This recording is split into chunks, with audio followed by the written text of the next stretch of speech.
Selamat datang semua ke Forever Living Winner Circle 2022. Saya CBM Cikgu Ayu. Okey, hari ini saya akan berkongsi dengan anda semua apa yang dinamakan tentang leadership. Dalam setiap bisnes, terutamanya networking business, mesti ada seorang leader yang memimpin rakan kongsi ataupun downline di bawahnya. Dan bukan mudah untuk jadi seorang leader yang bagus dan disukai oleh anak-anak tim. Selama saya berada di platform bisnes Forever Living, banyak yang telah saya belajar tentang bagaimana untuk menguruskan segalanya, termasuklah apa yang dipanggil leadership. Bukan senang nak menjadi seorang leader ni. Bukan hanya setakat mencari ejen ataupun mencari downline semata-mata dan biarkan mereka dengan cara masing-masing untuk membuat promosi.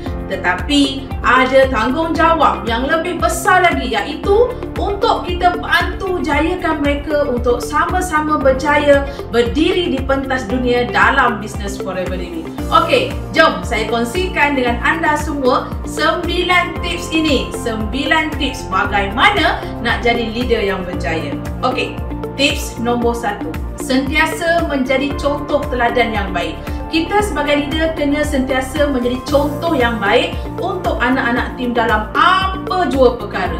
Apa yang kita nak anak tim ikut, itu yang kita kena buat dulu. Contohnya, kita nak anak-anak tim masuk kelas, kita kena masuk kelas dulu. Kita nak anak-anak tim konsisten 5 sisi, kita kena buat konsisten 5 sisi setiap bulan. Kita nak anak-anak tim buat rekrutmen, kita yang kena buat rekrutmen dulu setiap hari, setiap minggu, setiap bulan. Siapa kena buat dulu? Kita kena buat dulu. Sama juga kalau nak capai insentif, kita dulu sebagai leader kena tunjuk contoh. Kita kena capai semua insentif yang ada dekat Forever Living dan kita mesti jadi orang yang lebih awal dalam apa jua perkara. Tips nombor 2, kebolehan berkomunikasi. Bila kita menjadi seorang leader ni, kita perlu bijak berkomunikasi supaya segala maklumat, segala info yang disampaikan dapat ditafsir dengan baik supaya tidak berlaku salah faham dalam rangkaian. Tips nombor 3, wajib kenal karakter anak-anak tim. Ini sangat-sangat penting. Untuk kenal anak-anak tim, kita perlu tahu sedikit sebanyak tentang personaliti mereka dan potensi setiap orang.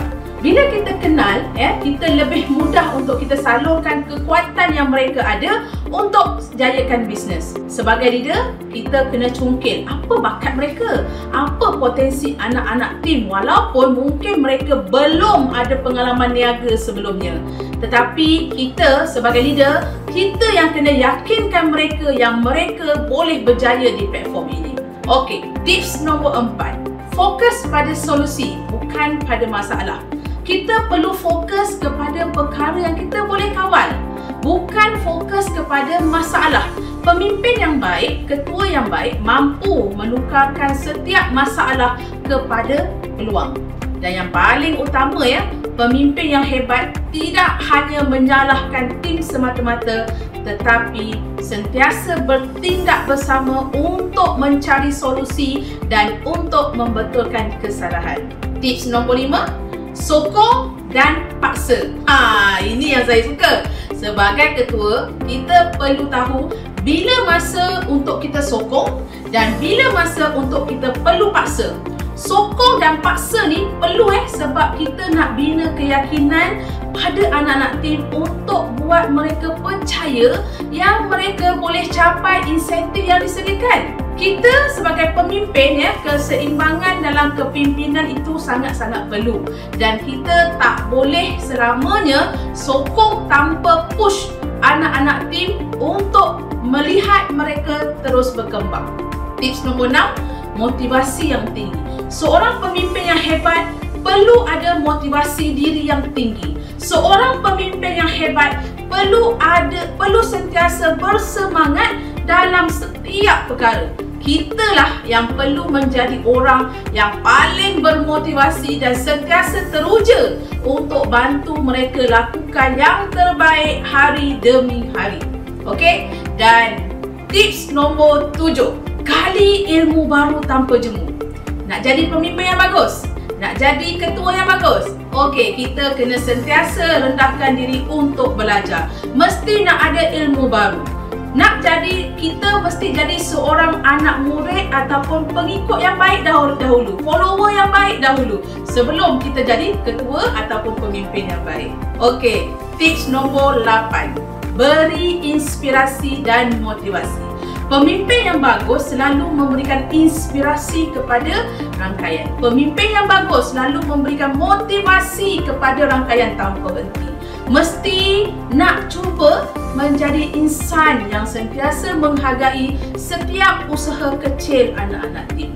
Dan tips yang ke-9, berjaya lahirkan ramai leader dalam rangkaian. Pemimpin yang hebat adalah insan yang terlalu inginkan banyak kejayaan dalam rangkaian. Ya, pemimpin yang hebat adalah insan yang melahirkan ramai leader lain yang sama-sama ada semangat untuk belajar dan sama-sama berkembang. Daripada seorang leader boleh melahirkan ramai leader lain yang juga membawa misi dan visi yang sama untuk memantapkan lagi rangkaian untuk terus berjaya dan lahirkan ramai lagi leader untuk sama-sama berdiri di pentas dunia. Jika anda semua ada 9 perkara ini, tahniah kerana anda adalah leader yang hebat. Saya CBM Cikgu Ayu. Saya forever.